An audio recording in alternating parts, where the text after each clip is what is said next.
دیکھیے اسے کہتے ہیں ہاتھی کے دانت، کھانے کے اور دکھانے کے اور۔ یہ کچھ اہل حدیث یا سلفی ٹائپ لگ رہے ہیں جو بظاہر اس ماتم کے اوپر یعنی فوتگی کے اوپر کھانے پینے کو منع کر رہے ہیں، لیکن ان کا پورا دین کھانے پینے کے اوپر ہے۔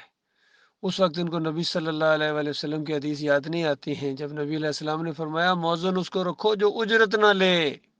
آج سارے اہل حدیث اجرت لیتے ہیں، اذان دینے کی اجرت لیتے ہیں، نماز پڑھانے کی اجرت لیتے ہیں۔ یہ حنبلی ہوں، پوری دنیا میں جہاں جہاں ان کے یہ مساجد ہیں، گلف میں ہر جگہ یہ اجرت لیتے ہیں، نماز پڑھانے کے بھی پیسے لیتے ہیں، اذان دینے کے بھی پیسے لیتے ہیں۔ اگرچہ انہوں نے کافی شرک سے انہوں نے جان چھڑائی ہے، کافی بدعات سے بھی انہوں نے جان چھڑائی ہے، لیکن پھر بھی ان کے اندر یہ چیز موجود ہے۔ سب سے کم شرک انہی کے اندر پایا جاتا ہے، اہل حدیثوں کے اندر، سلفیوں کے اندر، حنبلیوں کے اندر۔ ان کا پکا عقیدہ ہے، پکا ان کا عقیدہ ہے کہ ہمارے اعمال جو ہیں، خاص کر درود کے، صلاۃ علیہ کی وہ دعا ہے، ہم اللہ سے کہتے ہیں اللہم صلی علی محمد، اللہ کو پکار رہے ہیں کہ محمد صلی اللہ علیہ وسلم کے اوپر رحمت اور برکتیں نازل فرما۔ تو ہماری دعا کون سنتا ہے؟ فرشتے جو لکھتے ہیں وہ کہاں لے کے جاتے ہیں ہمارے اعمال؟ وَإِلَى اللَّهِ تُرْجَعُ الْأُمُورُ، تمام معاملات اللہ کی طرف جاتے ہیں۔ ہمارے صلات ہو، صوم ہو، جو بھی ہماری عبادت ہے، قولی فعلی مالی، جس کا بھی اوپر ذکر ہوا ہے، سب اللہ تعالیٰ کی طرف جاتے ہیں، اور اللہ تعالیٰ جانتا ہے، فیصلہ فرماتا ہے۔ یہ کسی اور کے سامنے نہیں، کوئی اور ہمارا معبود ہی جب نہیں ہے تو ہمارے مال کسی اور کے سامنے کیوں پیش ہوں گے، کس وجہ سے پیش ہوں گے؟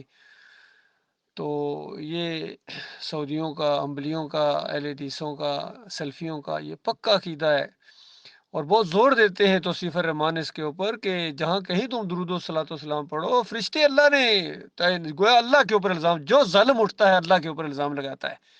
کوئی کہتا ہے اللہ نے عطائی طور پر علم دے دیا، کوئی کہتا ہے اللہ نے سجدہ کرا دیا یوسف علیہ السلام سے، کوئی کہتا ہے اللہ نے ان کے اختیارات دے دیے۔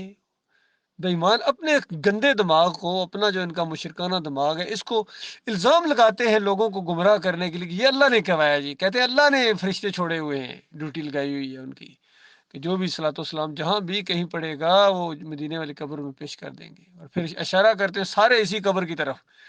علی انجینئر اسی قبر کی طرف اشارہ کرتا ہے، ڈاکٹر اسرار اسی کی قبر کی طرف کہ اس قبر کے اندر زندہ ہیں۔ باقی طارق جمیل اور تقی عثمانی کا تو کہنا ہی کیا، مودودی اور دوسروں کا، کہتے ہیں انہی قبروں کے اندر، کیونکہ ان کے بڑے اکابرین نے یہی عقیدہ دیا ان کو۔ احمد بن حنبل کا یہ عقیدہ ہے، ابن تیمیہ کا، ابن قیم کا۔ ابن قیم تو کہتے ہیں کہ مرنے کے 50 سال بعد اگر کوئی اس کی قبر کے اوپر پرندہ چھوٹی سی چڑیا بیٹھے تو اس کو مرنے والے کو پتہ ہوتا ہے کہ نہ یہ مادہ ہے، چیڑا ہے، چڑیا ہے۔ اور کوئی دوست آئے اس قبر کے اوپر تو یہ مردہ دعائیں کرتا ہے، اللہ سے اندازہ لگائیے۔ حالانکہ اسلام کا فلسفہ یہ ہے کہ زندو تم جب جاؤ، قبرستان جاؤ یا صلاۃ المیت ادا کرو تو اس میت کے لیے دعا کرو، اللہ مغفر لحینا و میتنا۔ لیکن جب عقیدہ الٹا ہو جائے تو پھر دماغ الٹا ہو جاتا ہے۔ سارے اہل حدیثوں کا یہ عقیدہ ہے کہ مرنے والا پھر دعا کرتا ہے، اس اوپر جو دوست آیا ہے اس کے لیے اللہ سے فریادیں کرتا ہے کہ یا اللہ جس طرح تو نے مجھے توبہ کی توفیق دی تھی، اس طرح میرے اس دوست کو بھی مرنے سے پہلے توبہ کی پوری توفیق دینا۔ یہ حال ہے ان کا سب کا، تعویذ گنڈا یہ کریں، اجرت یہ لے اہل حدیث۔ تو اب دیوبندیوں اور بریلویوں کو کیا کہا جائے؟ یہ تو استاد ہیں اہل حدیث ان کے، یہ پرانے، کہتے ہیں ہم پرانے ہیں، بالکل تم پرانے ہو، تمہارا پرانا تمہارے اندر یہ شرک کا مرض ہے، تو جب تک یہ شرک سے توبہ نہ کریں۔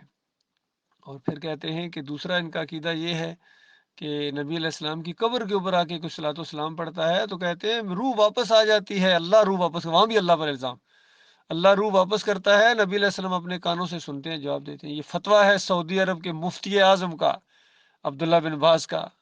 حج اور عمرہ کی کتاب اٹھا کر دیکھو ان کو، اس کے اندر یہ لکھا ہوا ہے، جھوٹی روایت کے اوپر انہوں نے اپنا ایمان عقیدہ بنا دیا۔ تو یہ معاملہ ہے اللہ کے بندو، ان سے کسی خیر کی امید نہ رکھنا، ان کی پگڑی اور ان کی داڑھی پر نہ جانا۔ حضرت صاحب بڑے خطرناک ہیں، شرک کی ایسی انجیکشن دیتے ہیں کہ عوام کو پتہ بھی نہیں چلتا ہے۔ کوئی مسلک ایسا نہیں شرک سے خالی ہو۔